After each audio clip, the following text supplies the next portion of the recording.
কিভাবে বলেন?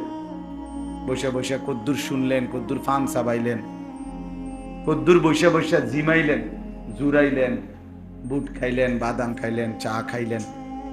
আমাদের দেশে ওয়াজ মাহফিলে অনেক সময় এমনটাই হয়। ওই মানুষগুলোর কোনো পরিবর্তন হয় না। প্রথম কাতারে নামাজ পড়ে, প্রতিদিন প্রত্যেক জুমায় শুক্রবারে বয়ান শুনে আজকে 30 বছর 40 বছর, কিন্তু চাচার কোনো পরিবর্তন নেই। চাচা এখনো বিড়িয়ে খায়। তো কি শুনলেন আর কি বুঝলেন বলেন? এখনো চা দোকানে বসে টেলিভিশন দেখে, নাচ গান দেখে, নর্তকীর ছবি দেখে। তাহলে এতটা বয়স্ক মানুষ আজকে এত বছর আল্লাহর কথা শুনে কি বুঝলেন, কি শিখলেন? জিন্দেগির সামনে প্রতিদিন টেলিভিশন, নাচ গান আপনার ঘরে বসেই দেখেন, আপনি তাকায় তাকায় দেখতেছেন। আপনার বয়স 60-70। তো আপনি আপনার ঘর পরিবারকে জাহান্নাম থেকে বাঁচাবেন কোন দিন, কোন বছর? আরো কয়শো বছরের টার্গেট নিয়ে আছেন দুনিয়া? রাসূলুল্লাহ সাল্লাল্লাহু আলাইহি ওয়াসাল্লাম ইরশাদ করেছেন, আমার উম্মতের স্বাভাবিক বয়স 60 থেকে 70-এর মধ্যে।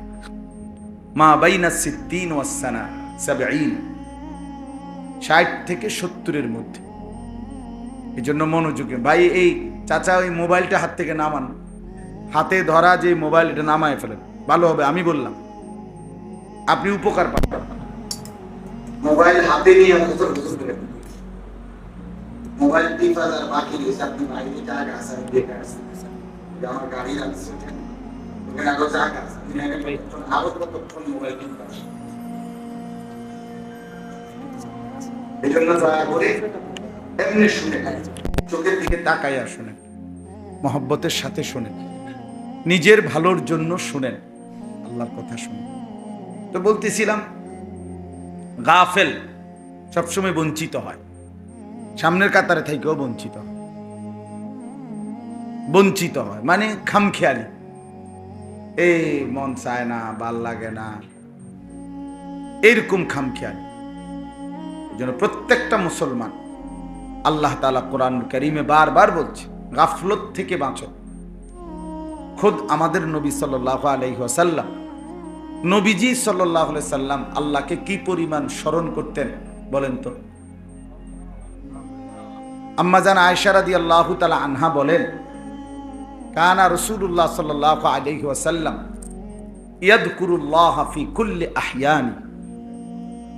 নবী, ও ছেলে বাইরো, আনতে বাইরো, বাইরো বেটা, ছবি তুলতে।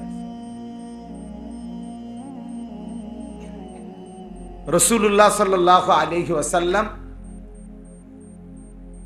ইয়াযকুরুল্লাহ ফি কুল্লি আহয়ান, আল্লাহ তাআলার জিকির করতেন সারাক্ষণ।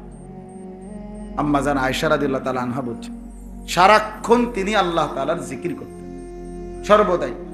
তাহলে যিনি সারাক্ষণ আল্লাহ তাআলার ধ্যানে থাকতেন, সেই উনাকেও পর্যন্ত নবী সাল্লাল্লাহু আলাইহি সাল্লামকে আল্লাহ তাআলা বলছেন, ওয়ালা তাকুম মিনাল গাফিলিন, আপনি গাফেলদের অন্তর্ভুক্ত হবেন না। নবীজিকে বলছে, যিনি সারাক্ষণই কি করতেন? আল্লাহকে স্মরণ করতেন। তারপরেও খুদ রাসূলকে আল্লাহ বলছেন, ওয়ালা তাকুম মিনাল গাফিলিন, আপনি গাফেলদের অন্তর্ভুক্ত হবেন না। তাহলে আমাদের জন্য কি হুকুম বলেন না চাচা? আমাদের জন্য কি হুকুম? আমাদের চা দোকানে আড্ডা দেওয়ার টাইম শরীয়তের পক্ষ থেকে কয় ঘন্টা? কথা বলেন। আমাদের জন্য বিড়ি খাওয়ার অনুমতি শরীয়তের পক্ষ থেকে প্রতিদিন কয়বার? টেলিভিশনে নাচ গান, নর্তকীর ছবি দেখার অনুমতি কখন? 60 বছরেও আল্লাহর কোরআন শুদ্ধ করার সুযোগ, আল্লাহর কোরআন পড়বার যোগ্যতা আপনার মধ্যে আসলো না। এই যে পারেন না কইয়া শুইয়া লাইলেন, আর তো পারলেন না। এটা তো গাদ্দারি, তো গাদ্দারি। মনে রেখে মুরব্বী চাচা, এটা গাদ্দারি। এটা গাঁটতারামি করলেন আর কি আল্লাহর সাথে। আপনি বুঝছেন আর কি, ঠিক আছে, ছোটবেলায় শিখেন নাই সূরা কেরাত শুদ্ধ, তো এরপরে আর কোনোদিন বুঝলেন না কথাটা, এটারে আর কোনোদিন কোনো পাত্তাই দিলেন না, বুঝলেন না কথাটা, এটা গাউরামি না, যা শিখলাম না তার শিখলাম না, চাই আল্লাহ কিত্তারে দেই না। তো নাইলে কি কারণ? যারা আল্লাহর কোরআন শুদ্ধ পারেন না, কি কারণে? হায়াত পান নাই। কথা বলেন, আমি মাঝখান দিয়ে কোনো 15-20 বছর মারা গেছিলেন, তো কি সমস্যা ছিল না বলেন? কি ব্যস্ততা, কি গাছটা কাটছিল, কিচ্ছু ব্যস্ত না। পৃথিবীতে ইউরোপ, আমেরিকা অথবা চীন অথবা অন্যান্য দেশের মানুষ যে পরিমাণ দুনিয়ার জন্য ব্যস্ততা, পরিশ্রম